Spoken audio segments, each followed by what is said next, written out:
Assalamualaikum warahmatullahi wabarakatuh. Alhamdulillahi rabbil alamin. Wassalatu wassalamu ala ashrafil anbiya'i wal mursalin nabiyina Muhammadin wa ala alihi wa sahbihi ajma'in.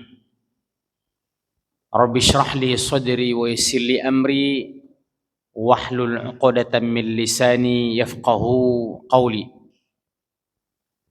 Allahumma ati nufusana taqwaha wa zakkiha anta khairu man zakkaha anta waliyuha wa maulaha. Allahumma inna na'udzubika min ilmin la yanfa' wa min qalbin la yakhsha' wa min nafsin la tashba' wa min 'ainin la tadma' wa min da'watin la yustajabu laha.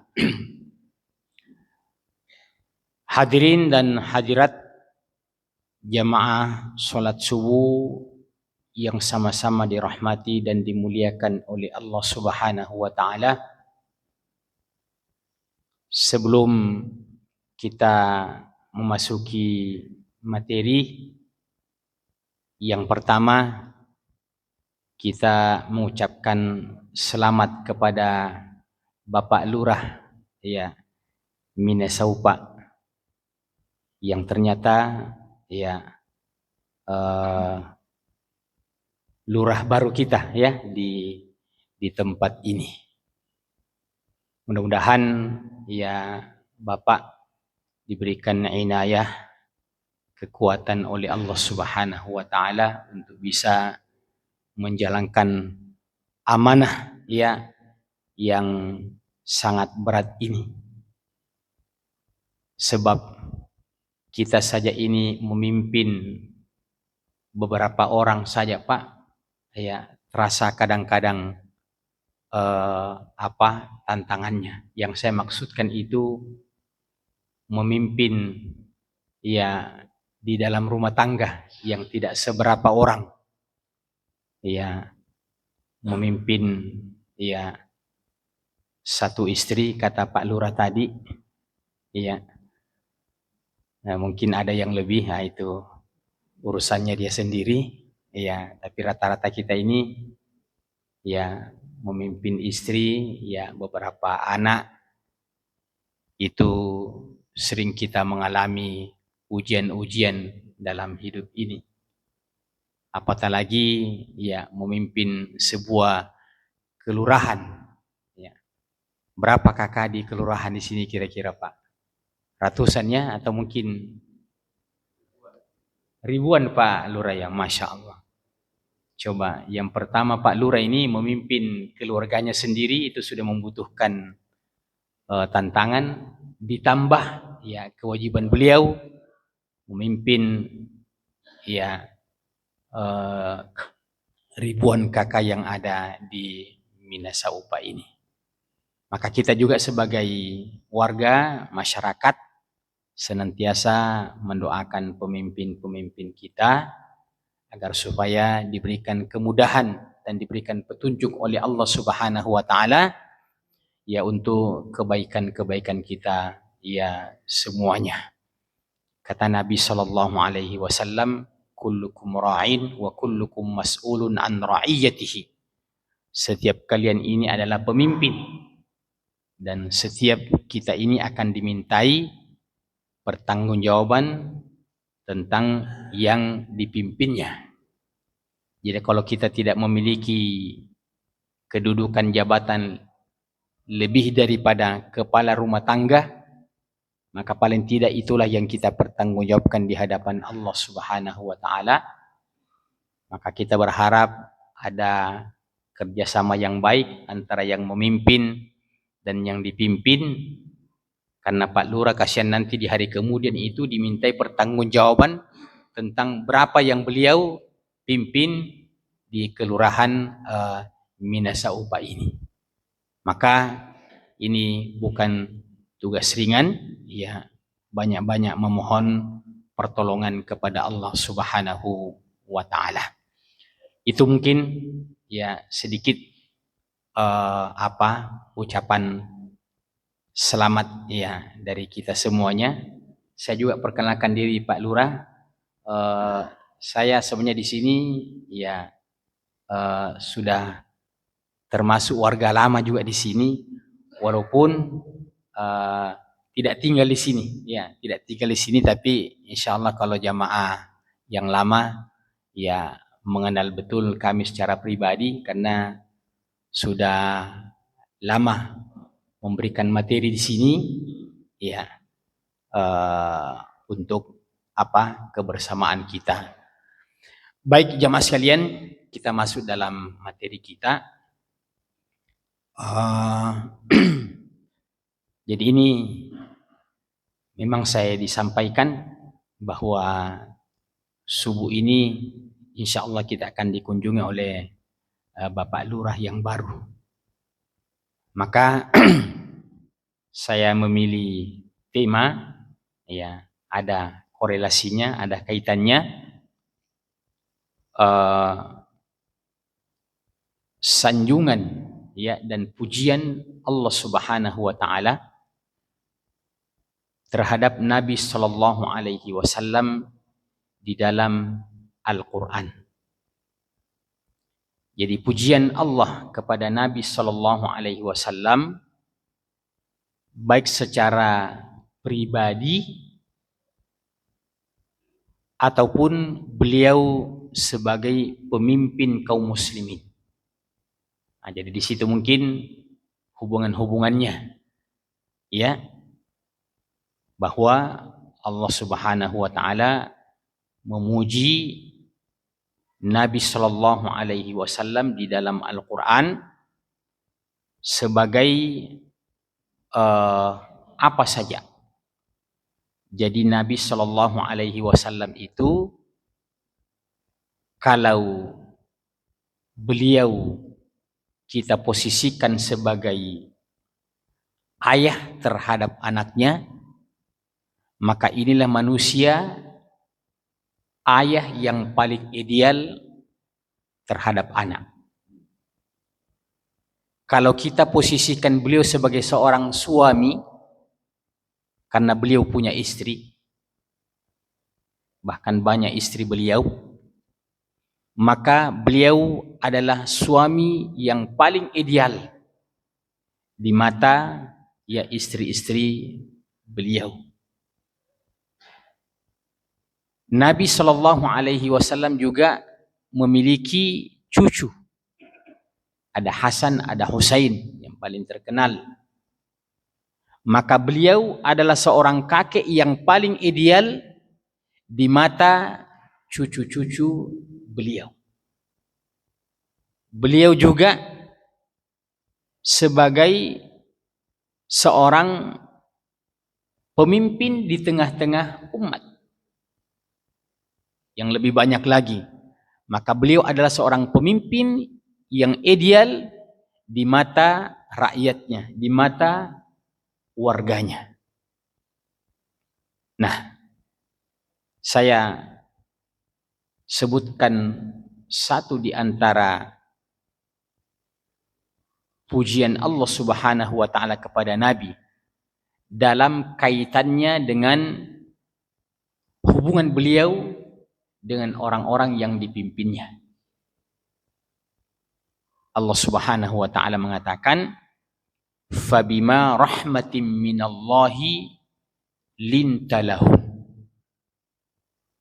Maka dengan rahmat dan kasih sayang Allah lah Muhammad, lintalahum, kau berinteraksi dengan umatmu, kau berinteraksi dengan masyarakatmu.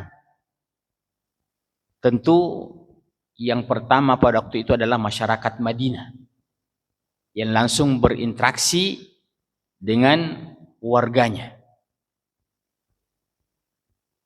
Maka apa kata Allah? Dengan rahmat dan kasih sayang Allah Subhanahu wa taala, lintalahum, engkau dapat berlemah lembut kepada mereka. Jadi dalam keputusan yang namanya seorang pemimpin itu tidak melihat, Pak, tidak membeda-bedakan, ya, apa istilahnya, tidak tebang pilih, begitu istilahnya, dipilih-pilih, iya, dalam soal penegakan hukum itu sama. Jangan dilihat, ini keturunan Raja Goa, jangan terlalu dianu deh. Ya.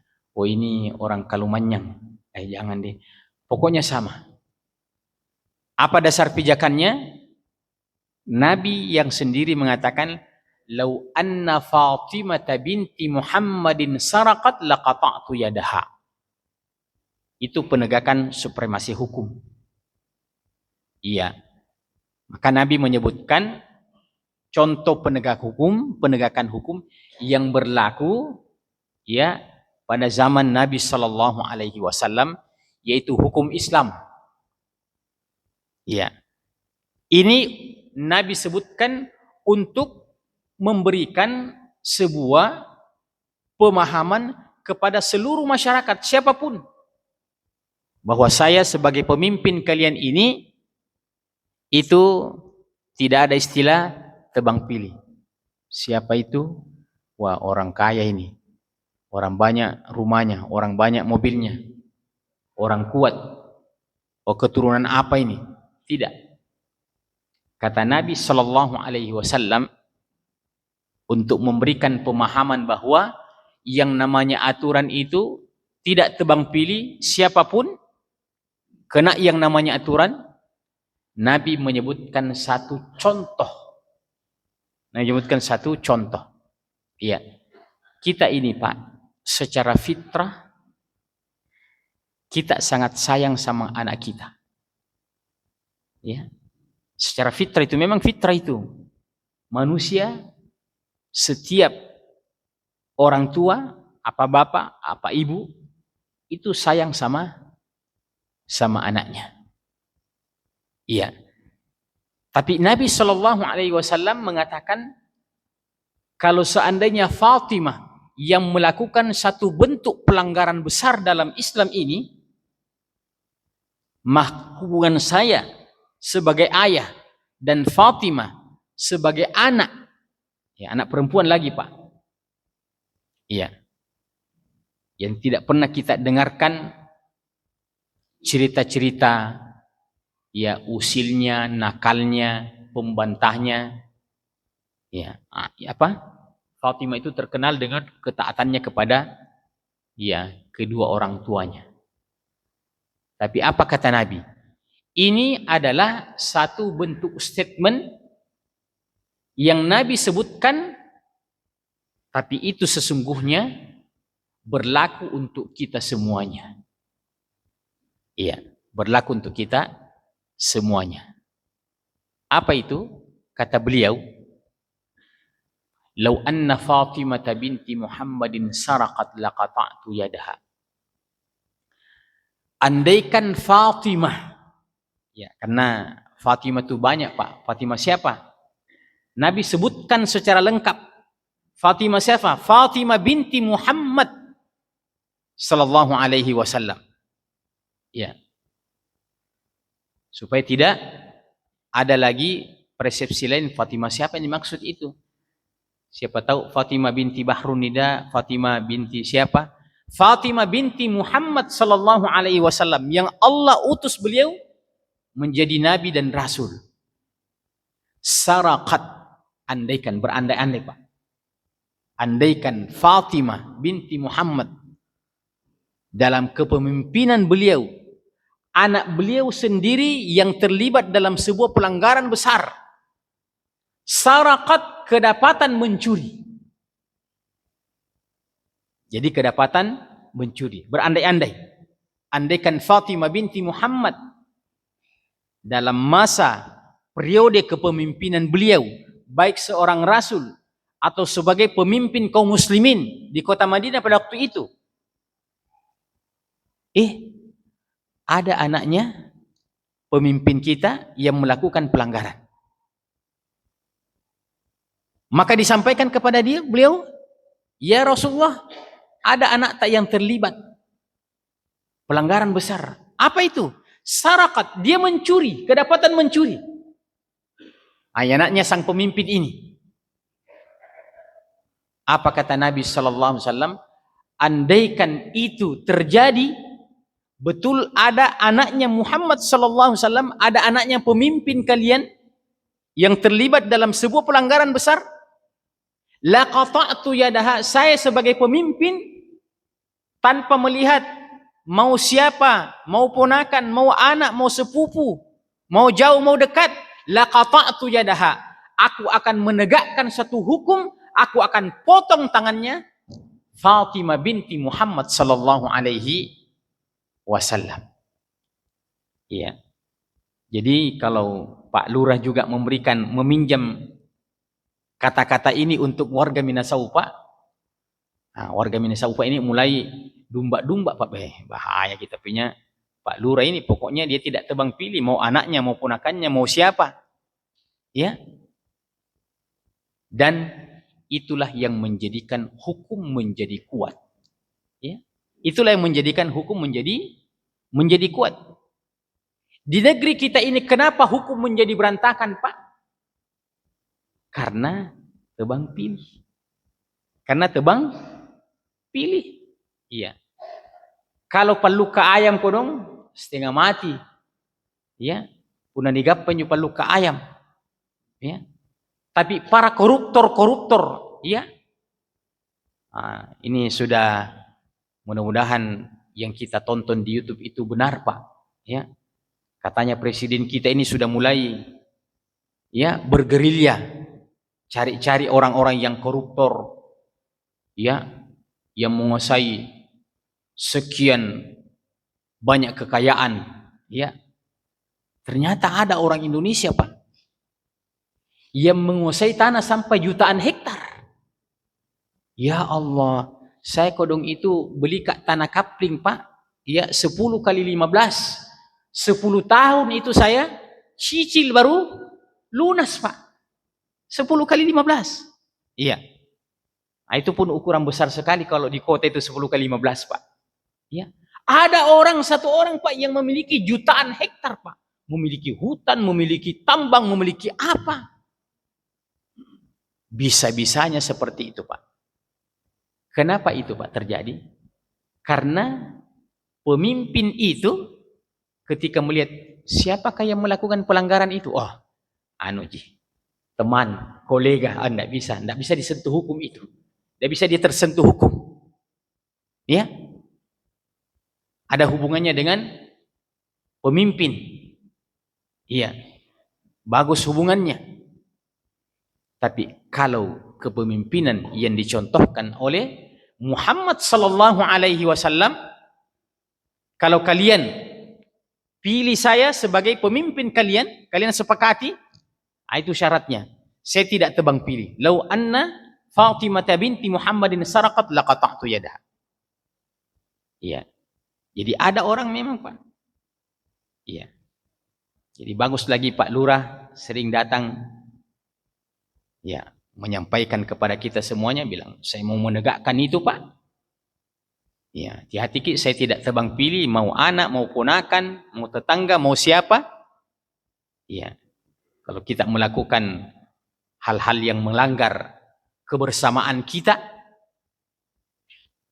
akan tetapi jamaah sekalian, bukan berarti bahwa pemimpin itu yang identik, ya, orang yang kasar, orang yang bagaimana. Dalam hal muamalah, itu ayat yang saya bacakan tadi. Walau kunta faddan ghalizal qalbi lam faddu min hawlik. Dengan rahmat dan kasih sayang Allah Muhammad, engkau dapat berlemah lembut kepada mereka. Jadi keputusan hukum itu tegas, tapi muamalah, komunikasi itu tetap sopan.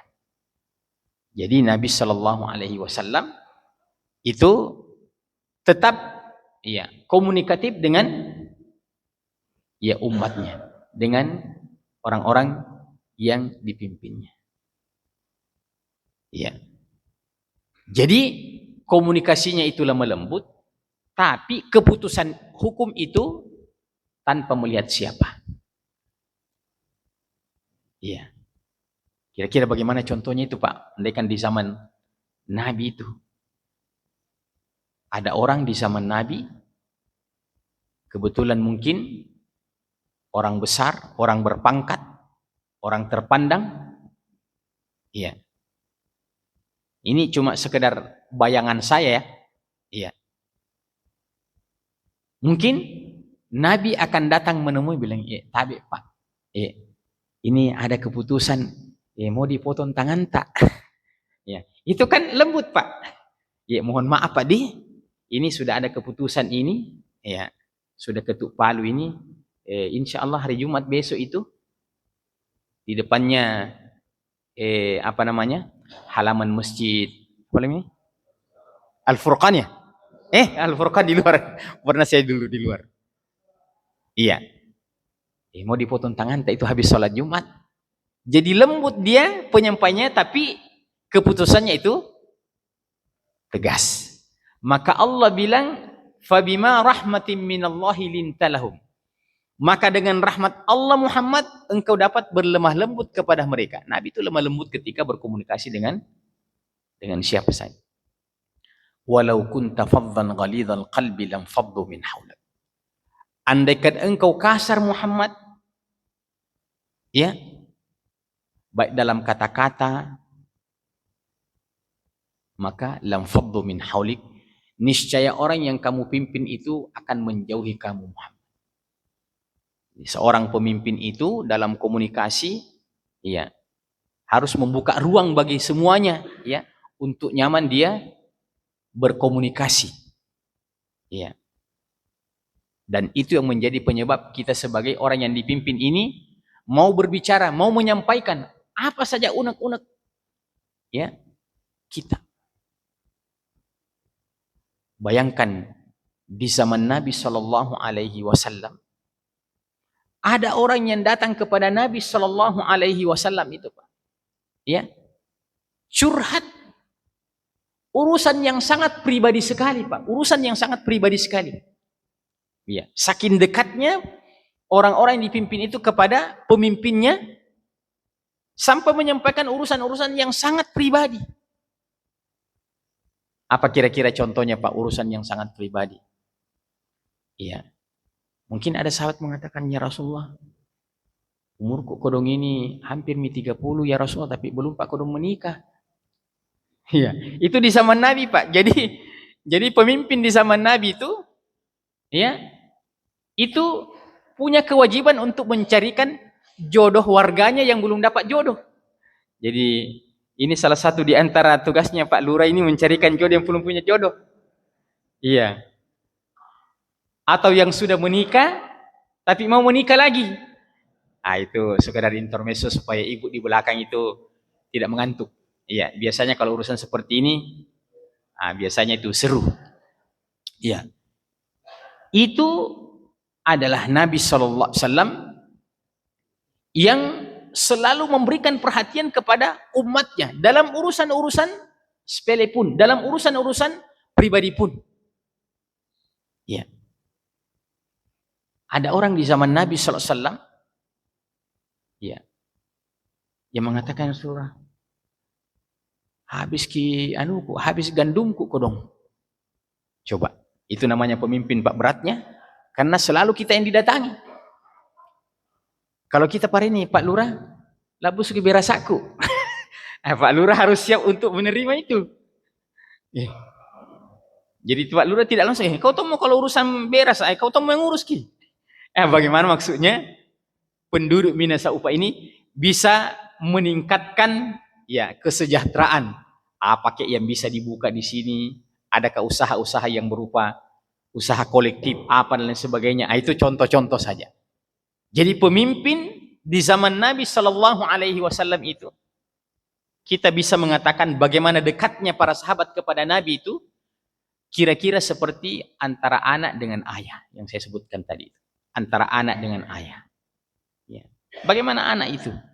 Dia tidak sungkan-sungkan menyampaikan kepada ayahnya, saya mau beli ini Pak, saya mau beli ini Pak.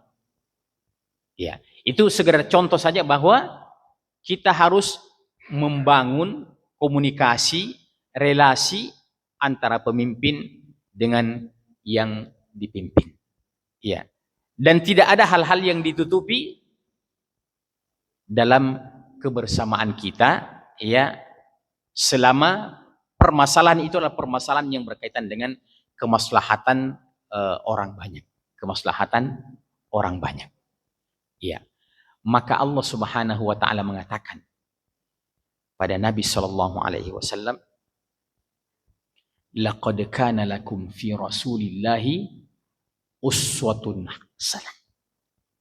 Sungguh terdapat contoh dan suri teladan pada diri Rasulullah. Laqad kana lakum fi Rasulillahi uswatun hasanah. Iya. Jadi kalau kalian mau mengambil contoh yang ideal, Allah bilang Rasulullah itu tempatnya kalian bisa mengambil contoh. Dalam hal apa saja. Yang penting Nabi pernah lakukan itu contoh. Yang penting Nabi pernah tinggalkan itu contoh. Jadi Nabi melakukan itu contoh. Nabi meninggalkan itu contoh. Bahkan Bapak mungkin akan heran. Saking sempurnanya akhlak beliau yang Allah rekomendasikan. Nabi itu dalam hal apa saja menjadi syariat bagi kita. Iya. Kalau ada orang yang ideal Pak, pokoknya dia cerdas, dia jenius, dia pintar mengambil keputusan. Iya. Tapi kalau dia lupa, maka lupanya itu tidak menjadi syariat bagi kita. Ya. Lupanya orang yang cerdas itu, katakanlah pemimpin itu tidak perlu kita ikuti. Karena lupa itu berkonotasi sebuah kekurangan. Itulah salah satu di antara sifat dasar manusia, al-insanu mahallul khata'i wan nisyan. Manusia itu tempatnya salah dan keliru. Ya. Maka lurah baru kita ini Masya Allah, Pak Rahim, ya hafizahullah ta'ala, mudah-mudahan Allah senantiasa berikan inayah pada beliau, ya untuk memimpin Minasa Upa ini. Ya. Artinya kalau beliau lupanya itu tidak perlu kita contoh, karena itu sifat kekurangan bagi manusia. Tapi ada satu-satunya manusia di atas permukaan bumi ini, lupanya itu pun menjadi syariat bagi umat Muhammad sallallahu alaihi wasallam. Iya. Itu mungkin baru kita menyadari, berarti Nabi itu kalau dia lupa itu menjadi syariat. Iya. Jadi jangankan Nabi ingat, lupa pun itu menjadi syariat. Makanya Allah puji sanjung sampai ke langit istilahnya. Laqad kana lakum, sungguh terdapat suri teladan pada diri Rasulullah dalam hal apa saja. Baik jemaah sekalian. Kira-kira ada yang bisa mencontohkan ini? Dalam hal apa Nabi lupa itu menjadi syariat? Iya. Dalam? Masya Allah. Mau ku kasih Pak hadiah teh? Iya. Kalau siap mau dikasih hadiah teh, karena itu yang ada di sini, benar jawaban beliau. Bukankah Nabi Sallallahu Alaihi Wasallam itu pernah lupa ketika menjadi imam? Ya, bukan sekali, bukan dua kali. Beberapa kali Nabi lupa. Iya. Gara-gara lupanya Nabi inilah, akhirnya lupanya Nabi itu menjadi syariat sampai hari kiamat, Pak. Iya. Jadi pernah Nabi ekstrim sekali lupanya, Pak. itu memimpin sholat asar, Iya. Itu pada rakaat kedua, beliau salam, Pak. Assalamualaikum warahmatullahi, Assalamualaikum warahmatullahi. Ya. Itu Rasulullah. Lupa. Maka setelah sholat, ya tentu sahabat itu, jamaah itu, tentu langsung klarifikasi. Bentuk klarifikasinya orang yang pertama, langsung mengatakan, aqusiratis sholatu ya Rasulullah. Aqusiratis sholatu ya Rasulullah. Apakah sholat asar kita ini ya Rasulullah diqasar? Ya kan? Nah, berarti sahabat itu sudah memiliki pengetahuan bahwa sholat yang 4 rakaat itu, seperti duhur, seperti asar, seperti isya, itu ada momennya terkadang bisa diqasar. Yang 4 menjadi 2. Iya. Nah, momen yang difahami oleh sahabat, ya, secara umum, bahwa urusan qasar salat itu kalau orang musafir, ya kan? Kita ke Bantaeng, kita ke Palopo, boleh dikasar. Yang 4 rakaat itu, ya. Yang 4 rakaat saja yang dikasar, Pak. Ya. Kalau maghrib jangan 1,5. Ya, atau subuh 1. Ya, yang 4 rakaat saja. Ya, bercanda. Maka sahabat juga sangat sopan. Ya, sahabat juga sangat sopan. Bagaimana bentuk kesopanannya para sahabat itu? Bertanya, apakah salat kita ini diqasar ya Rasulullah? Maksudnya itu, masih adakah momen untuk kita mengqasar salat selain daripada kalau kita musafir? Itu makna daripada pertanyaan sahabat itu. Aqusiratis salat ya Rasulullah? Apakah salat asar kita ini diqasar? Nabi mengatakan tidak. Tidak diqasar. Iya. Nabi mengatakan bahwa qasar itu kaitannya dengan musafir saja. Iya. Nah, ini juga perlu kita fahami, Pak, bahwa kalau kita sakit itu jangan diqasar salat. Ya. Jangan diqasar salat.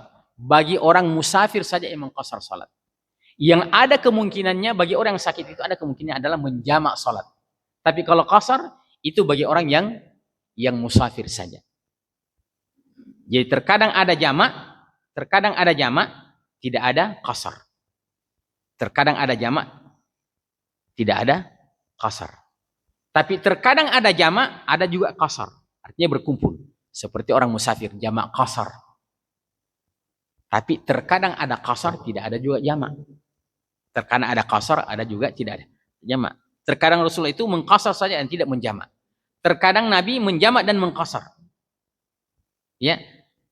Terkadang Nabi dalam contoh menjamak saja tanpa qasar, yaitu ketika tidak musafir. Maka ini pertanyaannya sahabat, aqusiratis sholatu ya Rasulullah? Apakah salat kita ini qasar? Nabi mengatakan tidak. Berarti Nabi lupa. Maka yang lain memberikan persaksian, betul ya Rasulullah. Kita cuma sholat asar 2 rakaat. Nah, jadi Nabi dalam hal ini jamaah sekalian, ini lupanya adalah lupa yang sangat ideal. Ini lupa adalah lupa yang sangat ideal, Pak. Bukan lupa biasa-biasa. Lupa yang hikmahnya Allah dan Rasulnya ingin mensyariatkan satu bentuk hukum. Di mana Allah sudah tahu bahwa pasti umat Muhammad suatu ketika pasti pernah lupa ketika sholat. Mau imam, mau makmum. Maka seakan-akan, ini bahasa saya, seakan-akan Allah sengaja membuat lupa Nabi dalam momen ini agar supaya menjadi syariat. Allah sudah tahu bahwa hambaku umatnya Muhammad nanti ini banyak lupa nanti. Ya, termasuk di Minasaupa imamnya mungkin suatu saat dia lupa. Iya. Sedangkan ada contoh dari Nabi Shallallahu Alaihi Wasallam. Nah, masih biasa kita kacau dalam urusan seperti ini, Pak. Ada salah satu masjid yang Pernah saya isi di situ, Pak. Ya. Pengurus masjidnya itu cerita, imamnya kodong lupa, ini makmumnya ini terbagi sekian. Ada yang langsung pula dan moro-moro. Apa itu? Kenapa lupa itu? Memangnya lupa itu kita yang buat? Nah, disitulah kalau seandainya saya ketemu, sedangkan Nabi lupa lapik saya. Iya. Nabi yang tinggal di Madinah lupa, apalagi saya yang tinggal di Samata. Ya. Nah, itu seakan-akan seperti itu. Maka lupanya Nabi ini itu adalah sebuah momen yang sangat penting dan dibukukan dalam hukum Islam sebagai bagian daripada sumber hukum. Jadi lupanya Nabi ini menjadi sumber hukum yang senantiasa diulang-ulang sampai pada hari kiamat ketika kita mengangkat tentang fikih salat, fikih imam, fikih makmum. Bagaimana kalau imam itu lupa? Ya.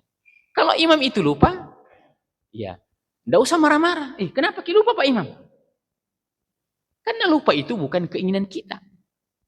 Situasi yang Allah datangkan kepada kita dengan ada hikmah.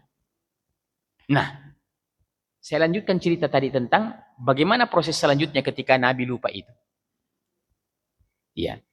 Ketika sudah mendapatkan persaksian bahwasanya memang Nabi cuma sholat asar 2 rakaat. Ini kan sudah diantara pembicaraan, Pak. Saya tidak pembicara. Sudah diskusi. Cuma 2 rakaat ya Rasulullah. Masa 2 rakaat? Iya betul ya Rasulullah. Ngomong yang lain. Berarti sudah ribut-ribut ini Pak. Mendiskusikan tentang jumlah rakaat sholat asar tadi. Ya. Kira-kira kalau seandainya tidak ada contoh dari Nabi. Dan Nabi tidak pernah lupa. Dan jamaah minasau Pak tiba-tiba lupa imamnya. Kira-kira bagaimana itu? Tidak usah panik. Ada contohnya. Ya. Laqad kana lakum fi Rasulillahi uswatun hasanah. Sungguh ada contoh dan suri teladan pada Rasulullah sallallahu alaihi wasallam. Termasuk contoh bagaimana ketika imam lupa. Maka setelah diskusi-diskusi, maka kata Nabi sallallahu alaihi wasallam, kalau memang ya sudah diputuskan, disaksikan bahwa saya cuma sholat 2 rakaat, ayo kita berdiri kembali. Ayo kita berdiri kembali, ya, luruskan, rapatkan shaf. Ya. Maka Nabi takbir lagi. Allahu Akbar. Allahu Akbar. Nah, sebelum saya sampaikan kira-kira jumlah rakaatnya itu, Pak. Ya. Saya mau tanya. Kira-kira Nabi ketika takbir itu berapa rakaat Nabi lakukan itu? Yang setelah lupa itu. Apakah Nabi mulai dari pertama dan tidak menganggap itu 2 rakaat yang pertama tadi yang lupa? Atau Nabi tinggal menambah 2 rakaat? Sepakat Ki? 4 atau 2 rakaat saja? 2, Masya Allah. Berarti jamaah masjid di sini sudah mantap fikih sholat jamaahnya Pak. Iya, betul. Hanya 2 rakaat. Cuma sebelum beliau salam, ada namanya sujudus sahwi. Ada namanya sujud sahwi. Di mana ditempatkan itu sujud sahwi, itu semua ada fikihnya Pak. Ya, tidak sembarang. Di mana ditempatkan? Itu kalau jumlah rakaat kurang, maka sujud sahwinya sebelum salam. Jadi sujud dulu, yang merupakan bagian daripada sujud terakhir. Allahu Akbar, Allahu Akbar, Allahu Akbar, Allahu Akbar. Kemudian tasyahud, ya, bertahiyat. Ya, setelah selesai tahiyat, ya, selesai innaka hamidum majid. Pada saat itu sujud lagi. Sujud. Apa yang dibaca ketika kita sujud? Di antaranya boleh kita baca subhana man la yanamu wa la yashu. Subhanahu la yanamu wa la yasu. Maha suci Allah yang tidak pernah tidur dan tidak pernah lupa. Sayalah hamba yang memiliki sifat itu. Subhana man la yanamu wa la yasu. Maha suci Allah yang tidak pernah tidur dan tidak pernah lupa. Bangun lagi. Ya. Apa yang dibaca ketika kita duduk antara dua sujud itu tidak ada, Ji. Pokoknya duduk saja baru sujud lagi. Subhana man la yanamu wa la yasu. Baru bangkit dari sujud lagi. Ya.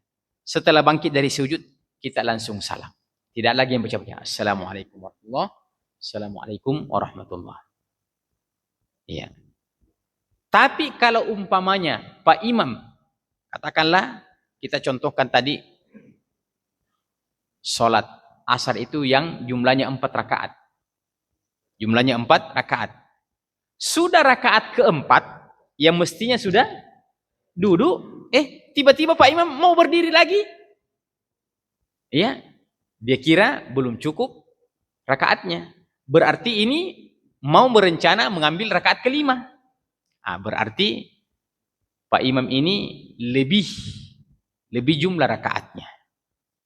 Maka kalau seperti itu kondisinya, maka tetap ada sujud sahwinya.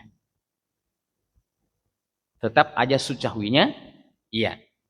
Sama dengan yang pertama tadi, yang membedakan kalau dia lebih tasyahud dulu, selesai tasyahud, Assalamualaikum warahmatullahi, Assalamualaikum warahmatullahi, baru setelah itu sujud lagi. Jadi setelah sujud, setelah salam, baru sujud 2 kali lagi. Ya. Setelah salam baru sujud 2 kali lagi. Ya. Baru baca juga itu tadi. Subhana man la yanamu wa la yasu. Ketika sujud. Bangkit lagi. Sujud lagi. Subhana man la yanamu wa la yasu. Bangkit lagi. Tidak ada yang baca langsung. Assalamualaikum warahmatullahi. Assalamualaikum warahmatullahi. Iya. Dan ini pentingnya antara imam dengan makmum itu harus selevel ilmunya. Harus selevel ilmunya. Maksudnya penerapan hukum yang seperti ini, Pak, yang jarang terjadi, itu harus diketahui oleh semua jamaah. Jangan cuma imam saja yang tahu hukumnya itu. Karena kalau imam saja yang tahu, makmum tidak tahu, pasti kacau, Pak. Pasti kacau. Maka kalau ada pembahasan tentang fikih sholat jamaah, harus hadir semua jamaah, Pak, supaya kita tahu. Iya. Kalau tadi itu, Pak, kita contohkan. Ya, baik sebelum salam ataupun setelah salam, orang sujud sahwi. Kalau bagi kita yang sudah mendapatkan pencerahan, Pak, ya, tadi ini kurang, ya, baru 3 rakaat sholat asar, Pak Imam sudah mau salam, berarti kurang, berarti insya Allah sujud sahwinya sebelum, ya, salam. Ini tadi sudah rakaat keempat, tiba-tiba Pak Imam mau lagi berdiri rakaat kelima, berarti itu lebih, berarti sujud sahwinya setelah salam. Iya. Akan ketahuan itu, Pak, yang sudah mendapatkan pencerahan, yang sudah mendapatkan penjelasan, ketika imam terjadi hal-hal yang seperti itu, Pak, biasa saja semuanya. Biasa saja. Iya. Tapi kalau tidak tahu, paling minimal itu kok kenapa tadi itu Pak Imam begitu? Iya toh? Karena kita belum tahu. Iya. Yang paling parah itu kalau ada yang marah. Ada yang marah. Iya. Pernah di salah satu tempat, Pak, tidak usah saya sebutkan namanya. Di salah satu masjid itu, Pak, kacau betul itu, Pak, kacau. Ya, sebagian paham, sebagian tidak paham. Iya. Itu yang paling ekstrim itu, Pak, yang marah-marah. Apa itu imam itu? Memangnya lupa itu kita yang sengaja buat-buat? Maka kita katakan, laqad kana lakum fi Rasulillahi uswatun hasanah.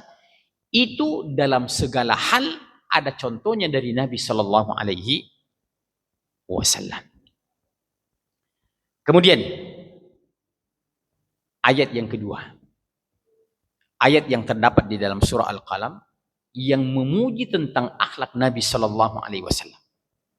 Allah berfirman, wa innaka la'ala khuluqin azim. Dan sesungguhnya engkau Muhammad benar-benar berada di atas akhlak yang sangat-sangat tinggi, yang sangat agung. Subhanallah. Jadi Allah itu Pak, walaupun dia tidak menegaskan ketika Allah berfirman, kita percaya. Iya kan?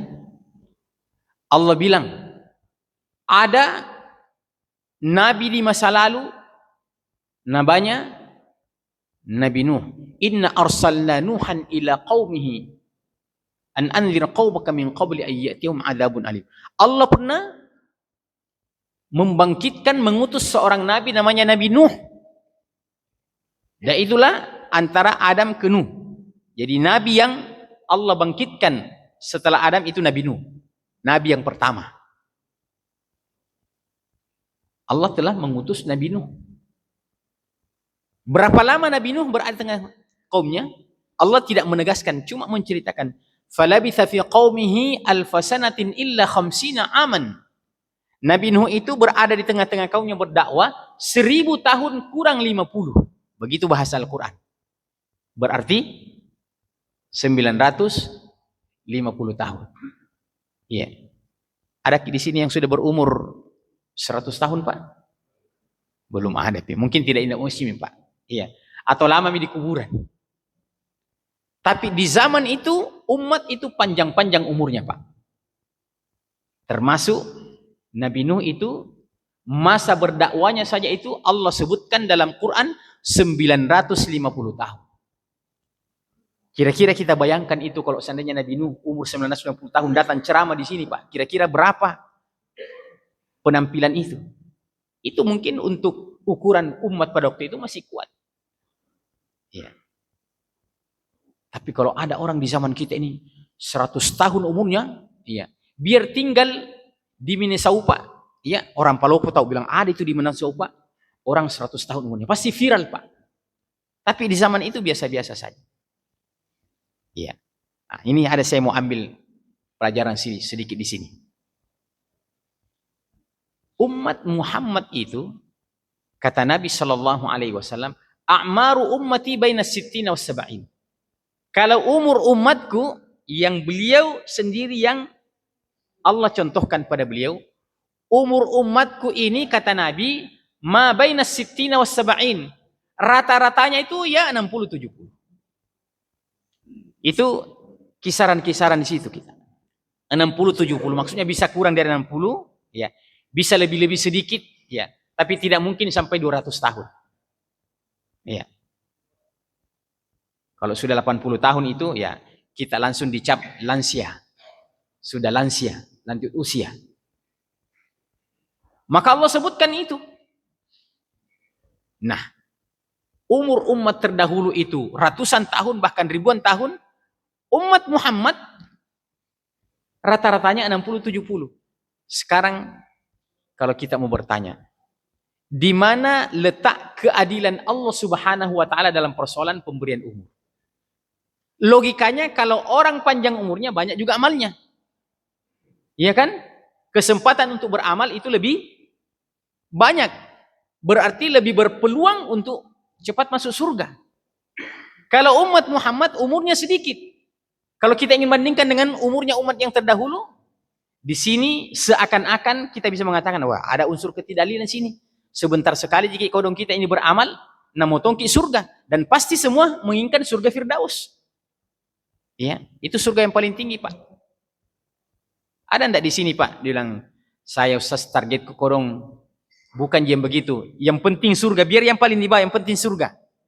Roh bagi kita punya cita-cita itu, Pak. Enggak benar itu. Ya. Nabi itu menyuruh umatnya, wa idza sa'altumul jannata fas'alu a'laha wal firdaus. Kalau minta surga yang paling tinggi. Yaitu surga Firdaus.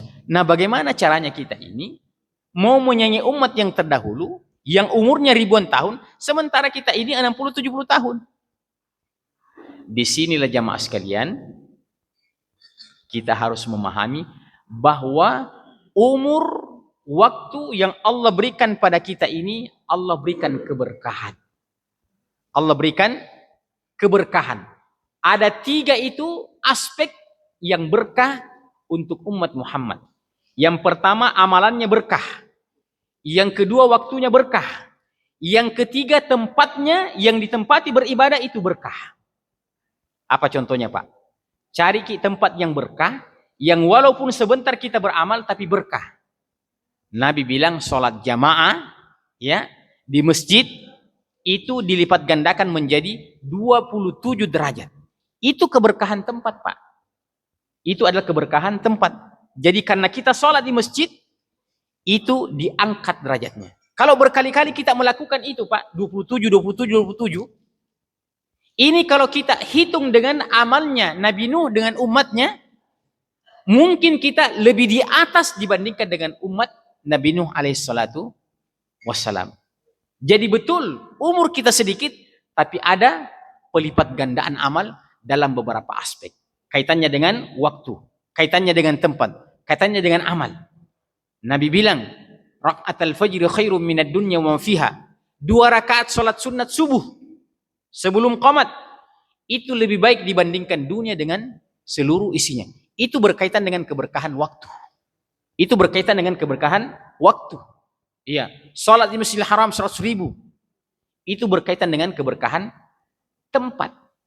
Maka kita tidak perlu berkecewa ketika kita memanfaatkan umur kita ini semaksimal mungkin. Yang paling mengkhawatirkan jamaah sekalian adalah sudahlah umur kita ini pendek sedikit, kebanyakannya dihabiskan untuk apa?